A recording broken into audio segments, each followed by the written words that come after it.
Yang saya sampaikan ini karena kecintaan saya pada Polri. Tidak ada sebiji jarah pun niat saya untuk mendiskreditkan Polri. Tapi kasus-kasus yang terjadi ini membuat saya prihatin dan seharusnya semua insan Polri tidak perlu defensif kalau harus direformasi. Entah kultural, struktural maupun instrumental. Ini saran saya kepada Polri dari orang yang sangat mencintai Polri dan sangat membutuhkan Polri di negeri tercintai.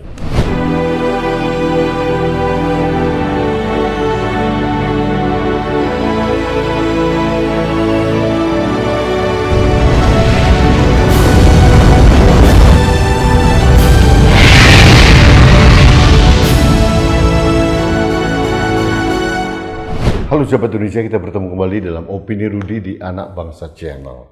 Sahabat Indonesia, Polri, Kepolisian Negara Republik Indonesia, harus kita akui ini adalah institusi yang sangat vital dan sangat kita butuhkan.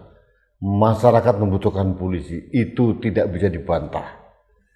Nah, pertanyaannya, mengapa justru saat ini kepercayaan masyarakat terhadap Polri semakin menurun? Nah, ini permasalahan yang harus diperbaiki. Bukan berarti kita tidak cinta Polri, tapi justru karena kita cinta Polri, masalah-masalah harus dibereskan. Presiden sudah membuat kebijakan, keputusan yang sangat bijak, membentuk Komisi Percepatan Reformasi Polri. Hasilnya belum tahu karena sampai sekarang Komisi Percepatan Reformasi Polri yang dipimpin oleh Profesor Dr. Jimli Asidiki belum juga diterima oleh Presiden. Kita sedang menunggu. DPR juga melakukan hal yang sama. Nah, tapi akhir-akhir ini pada saat kita menginginkan Polri itu berubah, Polri itu direformasi secara struktural, secara instrumental, secara kultural, masih banyak masalah-masalah di polisi yang akhir-akhir ini mencuat. Yang terbaru kemarin di Tual, Maluku, anak kecil dipukul pakai helm oleh Brimob Polri, akhirnya meninggal. Anak umur 14 tahun.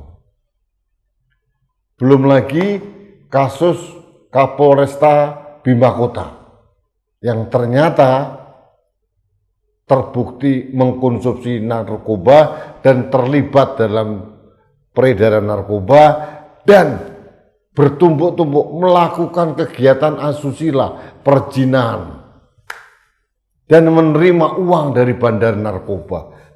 Kapolresta. Awalnya yang ditangkap adalah kasat narkobanya. Ditangkap ternyata positif narkoba. Bayangin, orang yang harusnya menggerebek narkoba, memberantas peredaran narkoba, justru menggunakan narkoba. Ini kan kurang gila apa coba? Ternyata kasat narkoba ini, kepala satuan narkoba ini, AKP Malaungi atau siapa namanya itu, mengatakan bahwa dia justru disuruh oleh Kapolrestanya. Dan ternyata benar, Kapolrestanya akhirnya dicopot.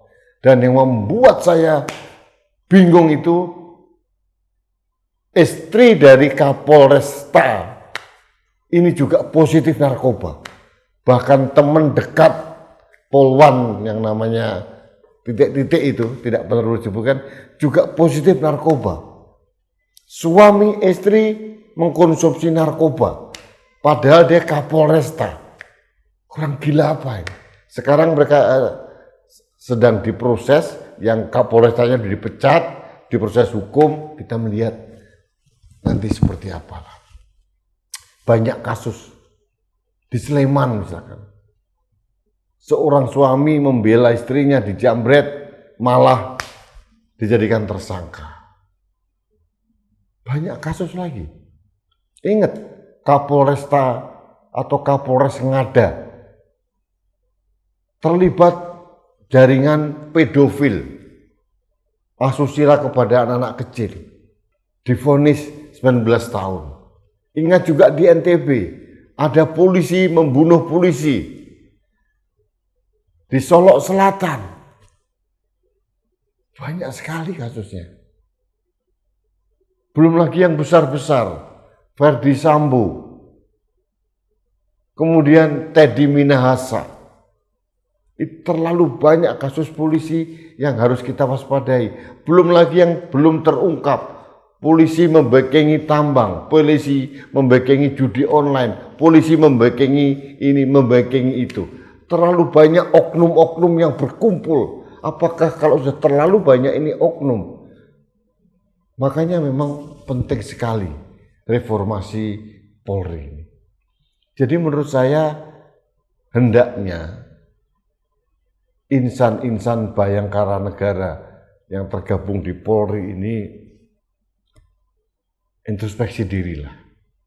Jangan defensif. Jangan seolah-olah sudah bersih, karena kenyataannya terlalu banyak masalah. Seperti di Jambi, ada ibu guru honorer dilaporkan oleh orang tua murid. Polisi juga diterima pelaporannya coba. Kasus di Probolinggo, guru honorer rangkap jabatan. Berapa rangkap jabatannya diproses oleh polisi, dan saya yakin kasus-kasus ini banyak sekali terjadi di mana-mana. Mungkin nggak terekspos oleh media. Polisi di level bawah, Polsek, Polres memakai kacamata kuda. Belum kasus Vina, sampai sekarang masih bingung ini.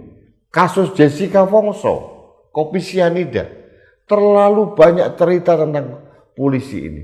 Jadi mohonlah, institusi kepolisian terbukalah untuk direformasi.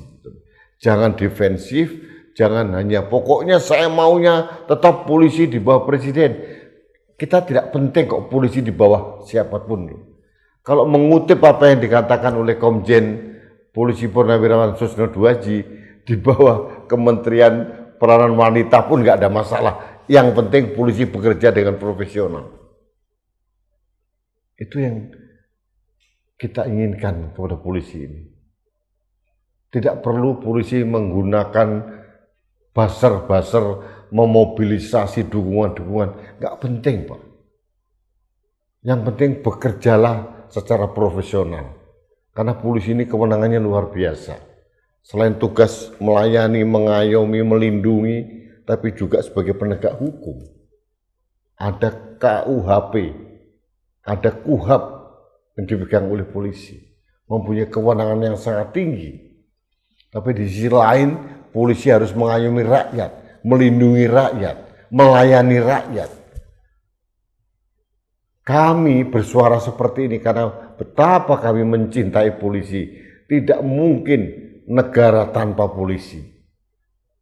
Saya tidak peduli polisi di bawah siapapun. Di bawah kementerian, atau langsung seperti ini, atau polisi di desentralisasi masing-masing provinsi, nggak problem. Yang penting Kamtibmas aman.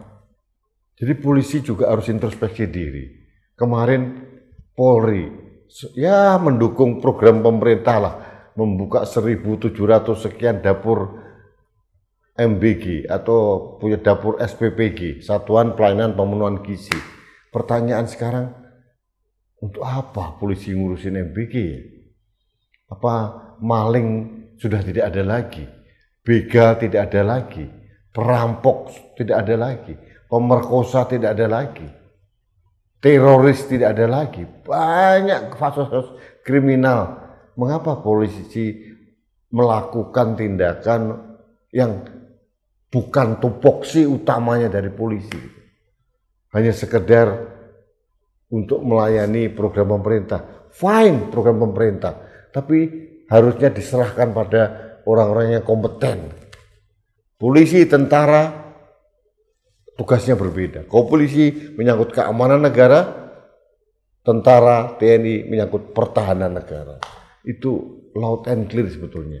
Tidak perlu merambah ke sana kemari. Yang saya sampaikan ini karena kecintaan saya pada Polri. Tidak ada sebiji jarah pun niat saya untuk mendiskreditkan Polri. Tapi kasus-kasus yang terjadi ini membuat saya prihatin dan seharusnya semua insan Polri tidak perlu defensif kalau harus direformasi. Entah kultural, struktural maupun instrumental. Ini saran saya kepada Polri dari orang yang sangat mencintai Polri dan sangat membutuhkan Polri di negeri tercinta ini. Terima kasih sahabat Indonesia. Kita bertemu kembali dalam Opini Rudi selanjutnya. Sampai jumpa.